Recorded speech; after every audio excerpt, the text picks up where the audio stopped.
Hey everybody, Al Noriker here with KastKing Fishing. Today we're going to continue our segments on how to get started in fly fishing by talking about how do I pick a fly line.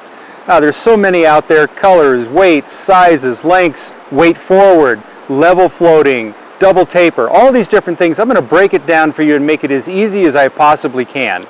So let's start talking about what I think you should start with if you only had one fly line to choose from, and that is a weight forward floating fly line. Now, what does that really mean? Well, fly lines themselves are around 90 to 100 feet long, okay? And where they attach to the fly reel is what they call the butt section, and that's fairly thin. It also is sometimes called the running line. And then it extends out closer to where the leader connects to the fly line, and it gets thicker. And then it tapers down right to that knot at the fly leader.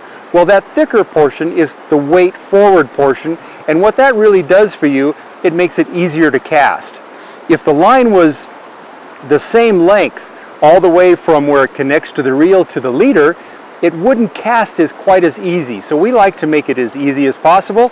We use a weight forward line, and that propels that fly line forward. You don't have to put as much effort into the cast. It's really the best way to go. And by the way, it'll work both in moving water conditions like this beautiful stream I have behind me here today. It also works great in lake conditions, still water type fly fishing.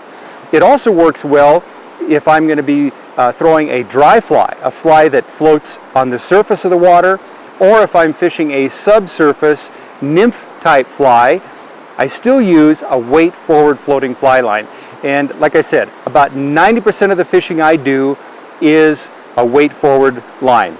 All right, so now we've decided that we're going to use a weight forward floating fly line. How do I decide what color to buy? Because you're going to see all kinds of colors of fly line that are available. Personally, I like high vis fly lines, something very bright, easy for me to see. I like the salmon color, kind of a bright orange. I also like a bright blue color because I can see it on the water, and I know when I need to make mends to get a nice natural drift on my fly.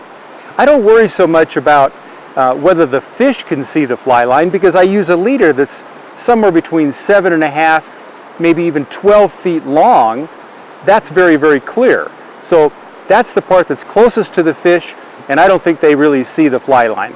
Now, there may be certain conditions where the water is super clear, very shallow, and you're fishing tight conditions.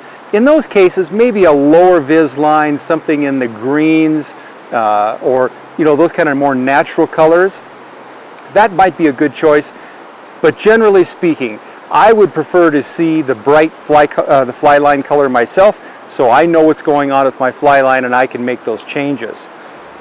Okay, so now here's a really important point, guys. This is critical to selecting a fly line. So we've picked the color. We know that we're going to have a weight forward floating. Now what weight of fly line do I pick? It's actually very, very easy. This happens to be a 9-foot 5-weight fly rod, so I'm going to select a 5-weight fly line. That's critical. If I was to pick a 3-weight fly line and try to make it work with a 5-weight fly rod, it's not going to work. There's not enough weight in the fly line to make that rod bend and make an accurate cast or a longer cast.